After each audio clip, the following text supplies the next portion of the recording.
چلیے مولانا ایک اور ہمارے پاس سوال ہے، کیا جوتوں پر مسح ہو سکتا ہے کہ جب نماز جوتوں کو بغیر ادا کرنی ہو؟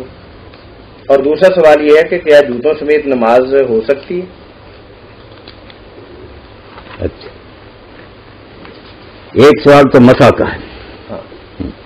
جرابوں پر تو ہو سکتا ہے، بندے نے بوٹ نہیں اتارے ایسے ہی چاہتا ہے کہ چلیں گزارا کر لیں. وہ بھی بہت سے لوگ کہتے ہیں نہیں ایسا ہونا چاہیے، ننگے پاؤں جو ان پر ہی اس کو دھونا چاہیے، چمڑے کے موضوع پر کرنا چاہیے. خیر یہ بات تو ان کی درست نہیں. خواہ مخواہ کا جمود ہے، ضد ہے کہ بس چمڑے کے ہونا چاہیے. کوئی نہیں، چمڑے کے موضوع کا الگ ذکر ہے، خفین کا، جوربین کا الگ ہے. اور 13-14 صحابہ کا نام ابن امام ابو داؤد نے لکھا.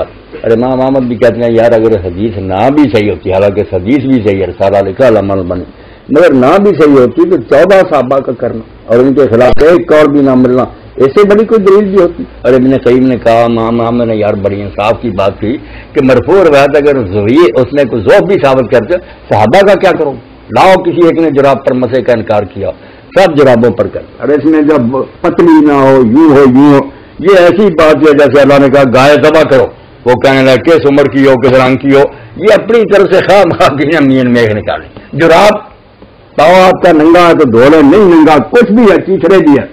امام سفیان صاحب کہتے ہیں اگر وہ پھٹے ہوئے بھی ہے کرو، جب تک گزارش کرتی نہیں پھینکتی. اللہ نے ایک رخصت دی، کہاں ہے کہ پانی نہ گھس جائیے. نہیں اپنی طرف سے چیزیں گھڑ کر دین کو تنگ کی.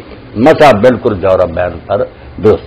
اب ہے نالین پر، نالین جوتے کہ آپ نے صرف چپل پہنی ہوئی ہے یا گرگابی پہنی، کوئی اس میں جراب وغیرہ نہیں ثابت. یہ بھی بالکل ذیلی رحمۃ اللہ علیہ کی نصب الرایا دیکھیں، علامہ البانی کے المسح الجوربین دیکھیں، ثابت کہ اگر کسنے والا جوتا ہوتا آپ اوپر سے بس ہاتھ لگا دیتے، کوئی نہیں دھوتے لاتی. اب نماز پڑھنے یہ تینوں جائز ہے، چمڑے کے ہوں، جرابے ہوں، جوتا پھر میں سے کہا اتار لیں، کوئی بات. مولانا جو جرابوں پر مسح کر لیتے ہیں، اگر ہم جرابیں اتار دیں بالکل مسح اسی طرح. رحمۃ اللہ نے بڑی پیاری مثال دی کہ آپ نے سر پر مسح کیا تھا، بعد میں بال کٹوا دیے، مسح اٹھ گیا. مسح ایسے ہی، اس لیے آپ وہ جراب اتار دیں، موزہ اتار دیں. جب حکم تھا وضو کا اس وقت تو تھا نا آپ کے پاؤں، اس پر آپ نے عمل کر لیے. بعد میں اگر تکلیف سے اتار دیا، گرمی وغیرہ یہ مسئلے میں ٹھیک ہے.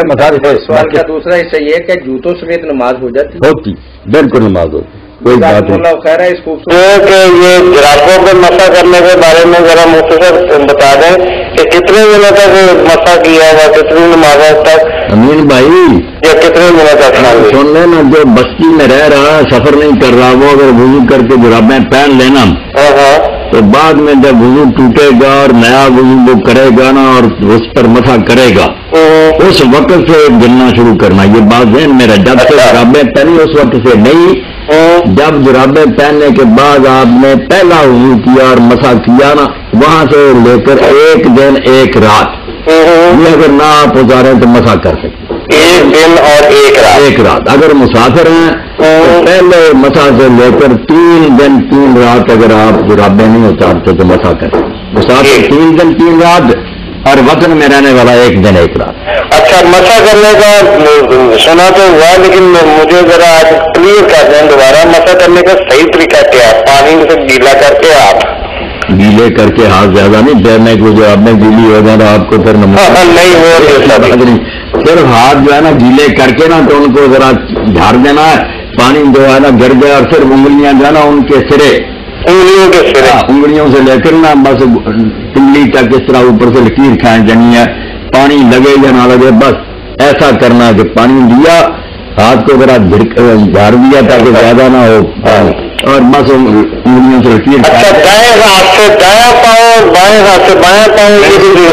ویسے ایک چل بھی کر دینا کہ دائیں سے کیا پھر دائیں سے، پھر بھی کوئی بات نہیں، انگلیاں اس پر پھر جانی چاہیے،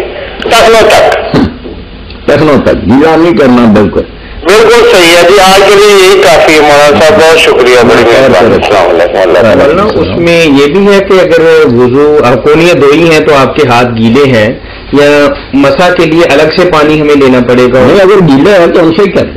اگر آپ بازو دھو کر ہٹے ہیں تو ہے پانی ہاتھوں پر تری ہے تو کوئی نیا پانی لانے کی ضرورت، اس سے سر پر ہاتھ پھیر رہے.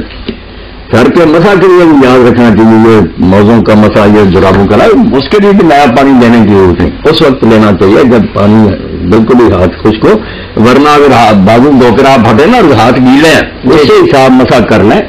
حدیث پاک میں آتا ہے کہ آپ ہاتھوں کی تری سے ہی بس سر پر ہاتھ کر لیتے تھے، اتنا زیادہ گیلا کرنے کی جی چھوٹا سا سوال ہے، وہ قرآن کریم کی ایک آیت ہی کا ترجمہ ہے، بے شمار دفعہ آپ نے فرمایا بھی ہے، وضو کرتے وقت جب قرآن میں ہے کہ ہاتھ کونیوں تک اور چہرے کو دھو لو اور سر اور پاؤں کا مسا کر لو، تو پھر ہم سر کا مسا تو کرتے ہیں اور پاؤں دھوتے ہیں۔ بھائی اگر قرآن میں صاف یہ بات ہوتی کہ سر کا مسا کر لو اور پاؤں کا مسا کر لو تو یہ دو گروہ کیوں بنتے، لوگوں کو کیا ضرورت تھی کہ وہ بجائے آسانی کے آرام سے مسا کر رہے، دھونے کے چکر میں پڑتے۔ قرآن میں بات اس طرح نہیں، کلیئر نہیں بات آئی، نہ دھونے کی نہ مسا کی، دونوں کی گنجائش ہے، گرامر کے مطابق دھونا بھی بنتا ہے مسا بھی بنتا۔ اب جب لوگوں نے سنت رسول کو دیکھا تو زیادہ یہی نظر آیا کہ حضور دھوتے تھے، اس لیے انہوں نے دھونے کو اختیار کیا۔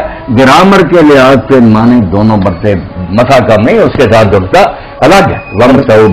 راجے مانا کون سا بنتا ہے؟ راجے وہ دھونے والا جس میں شک سے نکل جاتا کہ مسا بھی ہوگا، دھونے میں مسا بھی آ گیا، دھویا بھی گیا۔ نہیں مولانا، پھر تو اس طرح دین کے معاملات جو سوئم کرتا ہے، چیلم کرتا ہے، چلیں اگر کرنا تھوڑی بہت گنجائش ہم کر لیتے ہیں، نہیں اس کی تو گنجائش ہے ہی، یہ بات ہے کہ دین میں دونوں پہلو ہیں، اب ان میں سے کون وزنی ہے، یہ ہے بات کہ آیت کے مفہوم بھی دونوں ہیں، حدیثیں بھی ہیں، یہ اور بات ہے۔ یہ جو ہے نا آپ جن کی باتیں کرتے سیوں وغیرہ، وہ تو خود لوگ مانتے ہیں کہ بدعت ہے، اچھی بدعت ہے، یعنی مانتے ہی دین میں نہیں، وہ بات اس سے نہیں جلتی۔ یہ ہے کہ دین میں ہے کہ گرامر کے لحاظ سے یہی منع بنتا کہ مسا کرو، یہ بھی بنتا دو، ہر برا کون ہے۔ اگر کوئی آدمی دھوئے نہیں جان بوجھ کے مسا کر لے تو آپ کے خیال میں میں یہ نہیں کہوں گا کہ وہ کافر ہے یا بے دین ہے، جیسے امام شارانی لکھتے نا کہ جو مسا والے ہیں ان کو بھی تم غلط نہیں کہہ سکتے کیونکہ ابن عباس اور کئی لوگوں کا یہ مذہب تھا، اس لیے وہ بھی نہیں ہم غلط۔ میں بھی یہی پوچھنے والا ہوں، اعظم کی علم اللہ خدا کے لیے سارے دیکھیں تاکہ یہ جھگڑے ختم ہو جائیں کہ گنجائش دونوں کی، اسی لیے کئی امام اس کے قائل ہو گئے کہ دونوں میں سے دو چیز چاہے نمازی کر سکتے، کبھی دھو رہے کبھی مسا کر رہے، اور کئی بیچارے مجبور ہو گئے کہ یار دونوں کرو، حل کوئی نہیں ہو رہا، پہلے مسا کیا کرو پھر دھو بھی لیا کرو، جمع کر لو تاکہ نہ جھگڑے سے نکل جاؤ کہ اللہ ہم نہیں سمجھ سکے کیا حکم ہے، اگر مسا کا تو وہ بھی ہم نے کر لیا، اگر دھونے کا کچھ جمع کے قائل، کچھ تخیر کے کہ دونوں میں سے دو چیز چاہے، کچھ دھونے والے، کچھ میں چار مسلک بن گئے، اور بڑے بڑے عالم اور امام ہیں، ظاہروں کی کیا باتیں وہ جو مرضی کہتے پھرے، کتابیں پڑھنی چاہیے۔ ٹھیک ہے، جزاکم اللہ۔